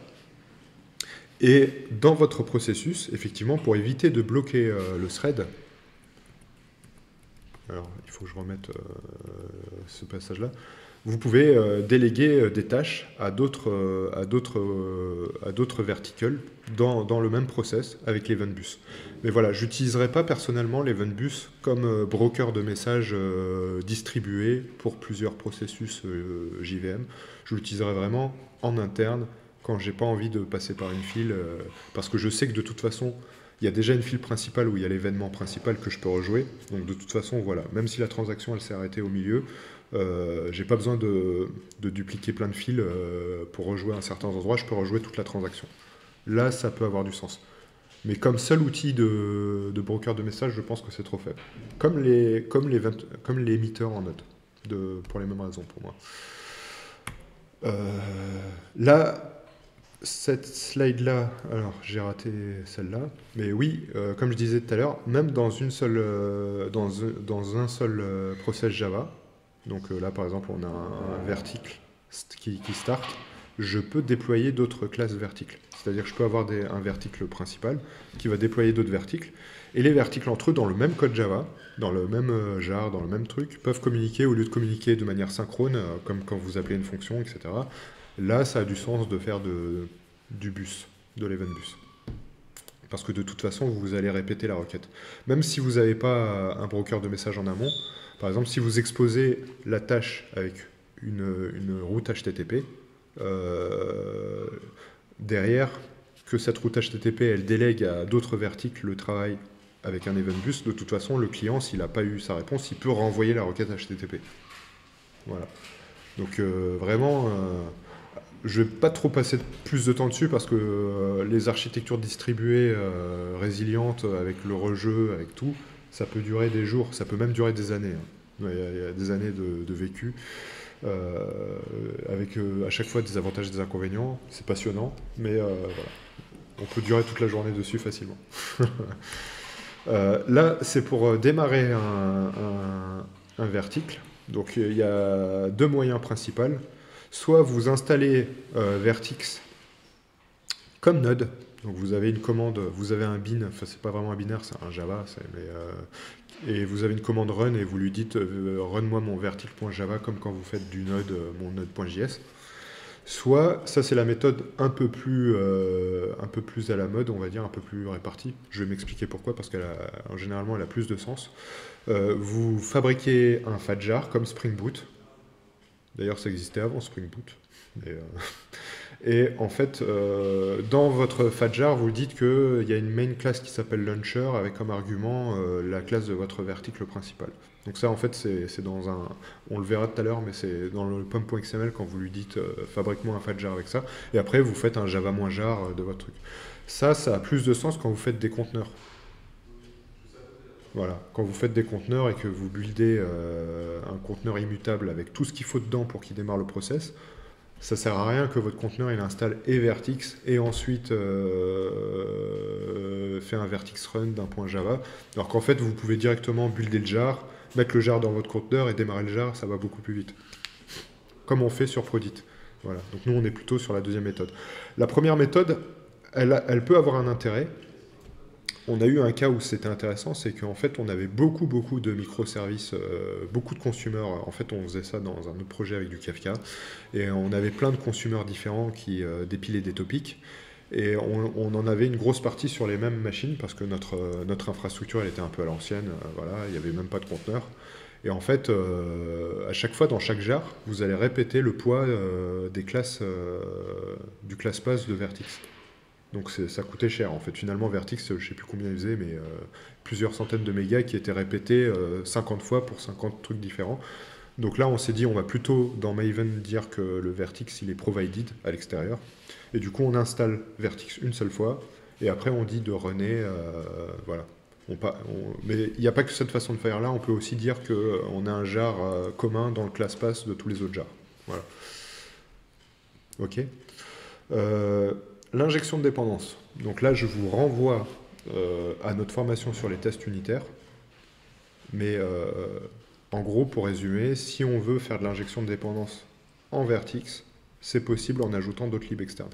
Contrairement à Spring, Vertix, on a tendance à aller chercher... voilà, moi, c'est une philosophie que je préfère, c'est que je vais prendre que des libs dont j'ai besoin. Et en fait, c'est pas un framework dans le sens où c'est chaque librairie a son utilisation. Alors qu'un framework, en fait, je vous donne tous les outils avec une seule façon de travailler et vous devez la suivre. Voilà. Il y a un plan de route, vous devez le suivre, etc.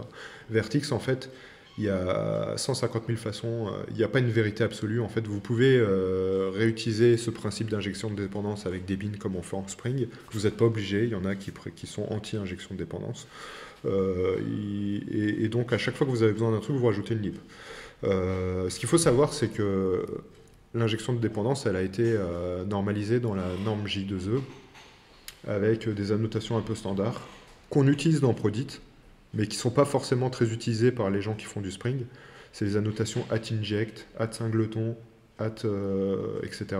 Là où en Spring, vous allez plutôt avoir des @autowired, @service, @repository, machin.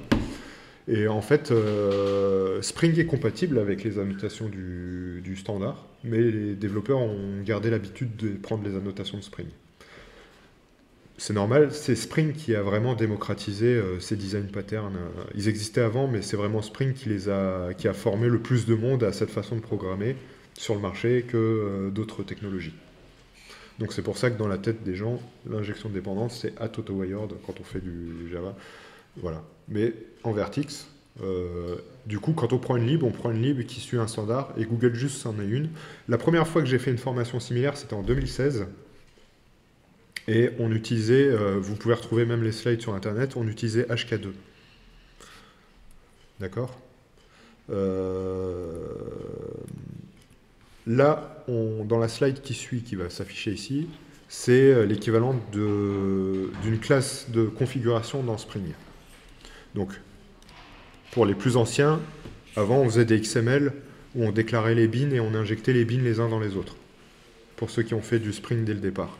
Je pense que même à l'école, ça s'enseigne encore comme ça, dans certaines formations, où votre prof, il vous montre un XML et il vous dit bin id égale, et j'injecte la id. Je ne sais pas si c'est votre cas, si vous avez déjà vu du Spring en XML, à l'école ou pas. Non. Tant mieux, peut-être que ça a changé. Et dans les nouvelles versions de Spring, en fait, vous avez les classes de configuration, add configuration, et vous dites add bin, etc., etc. Ça vous parle tout ça ou pas? Non, pas forcément. C'est pas grave. Je pense que de toute façon, on n'a pas forcément besoin d'être expert Spring pour comprendre ce qui va suivre. Dans le cas de Vertex, en fait, on a des classes modules. Enfin, dans le cas de Juice, plutôt Google Juice, qui permet de faire de l'injection de dépendance, il faut savoir que Google Juice peut être utilisé dans d'autres librairies, hein, pas forcément du Vertex. Vous pouvez utiliser Juice même en faisant de la servlette ou du Java avec des classes main à l'ancienne. Vous avez le droit d'introduire d'autres classes avec de l'injection de dépendance en utilisant Google Juice. D'accord? Et donc, voilà comment ça se définit. Vous dites, cette interface-là, c'est cette implémentation-là, dans ce scope-là. Voilà, donc on retrouve un peu ce qu'on voit dans Spring. Encore une fois, pour ceux qui ne sont pas très familiers avec l'injection de dépendance et pourquoi on fait de l'injection de dépendance, je vous renvoie encore une fois à la formation sur les tests unitaires qu'on a fait auparavant, qui est sur la chaîne YouTube. Là, on a un exemple ici, où je déclare le module de Juice, et je lui dis d'attacher ce processus principal, ce qui va me permettre de commencer à injecter les dépendances qui avaient été définies dans le contexte précédent. Donc on est capable de refaire de l'injection de dépendance comme on faisait avec Spring en Vertex. Et c'est ce qu'on a fait dans Prodit. Dans Prodit SE. D'accord? Je vais passer à la suite. Donc là, je pense qu'on a fait le tour de la théorie et on va passer à la pratique. Donc on va quitter ça. J'en profite pour cette plateforme. Je ne sais pas si vous avez des environnements avec Docker qui sont installés, etc. etc. Ce qu'il faut savoir, c'est que nous, on fournit un environnement complètement déjà préinstallé dans le cloud directement. Donc cette slide-là qui va s'afficher, vous pouvez scanner le QR code ou taper directement beta.comwork.io et vous avez le user mot de passe. Je vous laisse le prendre en photo. Pour ceux qui n'ont pas un environnement avec déjà Docker d'installer, vous pouvez directement travailler avec ça. D'accord ? Je vous laisse aller dessus. Vous me dites dès que vous avez fini de le noter. En attendant, je vais regarder si dans le chat il y a eu quelques réactions, parce que ça fait longtemps que je ne l'ai pas regardé.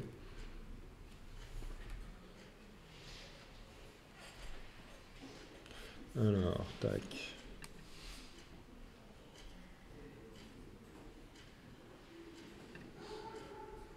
Il n'y a pas trop de monde, donc voilà.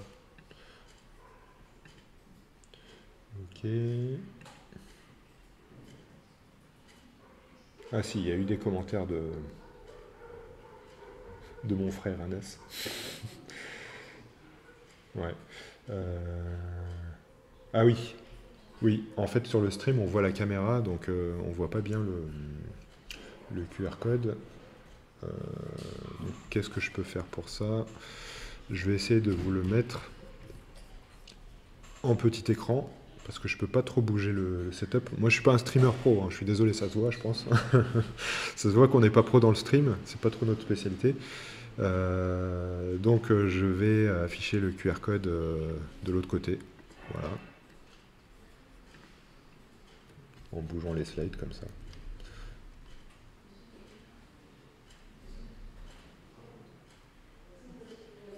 Donc comme ça, les gens qui repasseront sur la vidéo, ils verront le QR code au moins suffisamment longtemps pour pouvoir le scanner.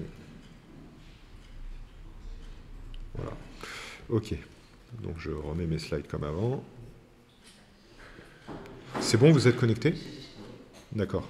Donc moi, de mon côté, je vais me connecter à ma propre instance, qui était déjà ici. Tac. Donc en fait, ça c'est un service qu'on est en train de... Il faut aussi que je puisse scanner la Chromecast. Tac, on a encore perdu la Chromecast. Hop. Alors, 5 petites secondes. Excuse-moi. Ouais. C'est le contraire. Parfois, tu as un QR code au milieu de l'écran et tu affiches du code derrière. Ah, ça, je sais pas comment ça se fait. Ouais, je sais pas comment ça se fait.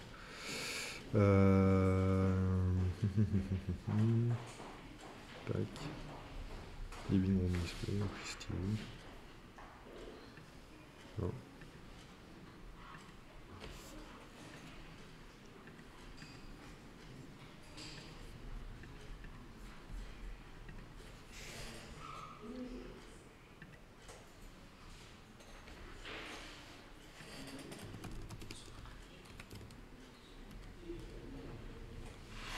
Projet. Formation. En attendant que ça... Ah voilà, ça reprojette.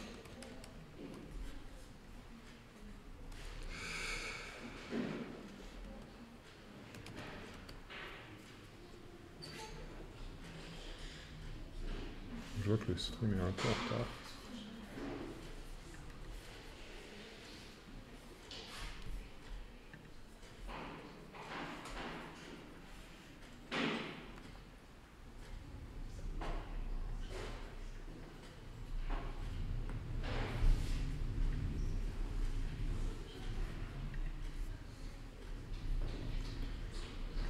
Hop, je vais fermer un peu de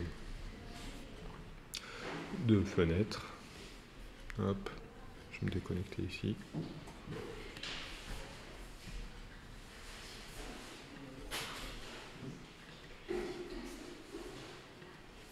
Très bien. Alors, du coup,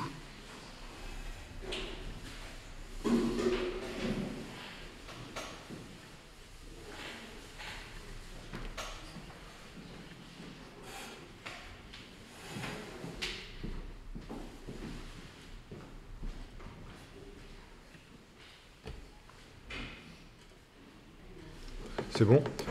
Donc du coup, ce qu'il va falloir faire pour vous, c'est pour ceux qui ont un environnement local, c'est de cloner ce repo. Je ne sais pas si vous l'avez déjà fait. Donc je vous laisse le faire. Et pour les autres personnes, je reprojette le slide. Recent.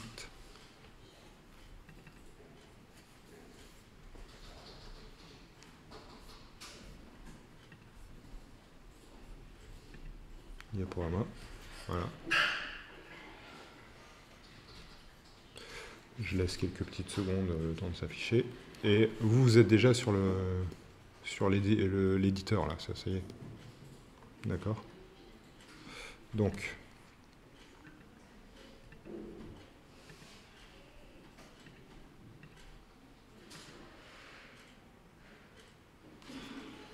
on a toujours des petits soucis avec le cast.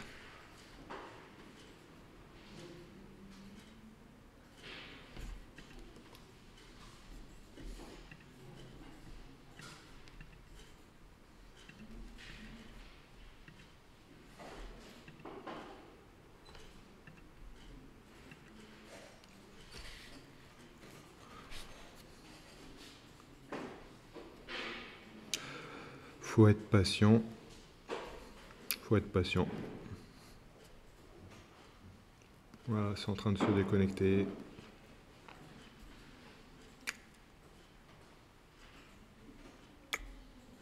Je sais pas pourquoi ça prend autant de temps. Voilà, là on la voit plus.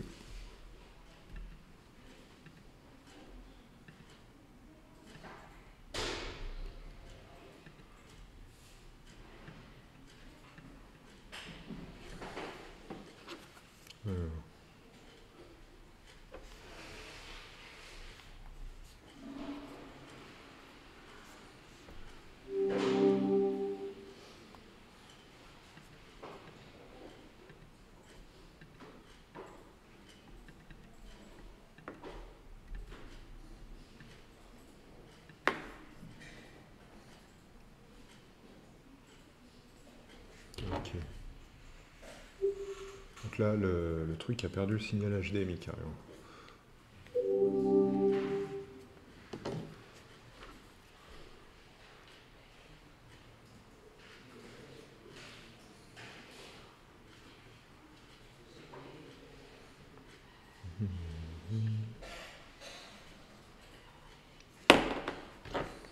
Alors ce que je vous propose, c'est qu'on fasse, de toute façon, le mieux c'est qu'on fasse la vidéo en deuxième partie. Je vais couper et je vais remettre un setup en ordre. Et comme ça permet aussi de découper les vidéos. C'est-à-dire que là, on a fait la première partie qui est théorique. Et on va passer à la deuxième partie. Pour ceux qui sont sur le stream, je vais vous mettre toutes les informations dans le chat. Que vous retrouverez aussi dans la description de la chaîne. Donc je vais me connecter. Tac.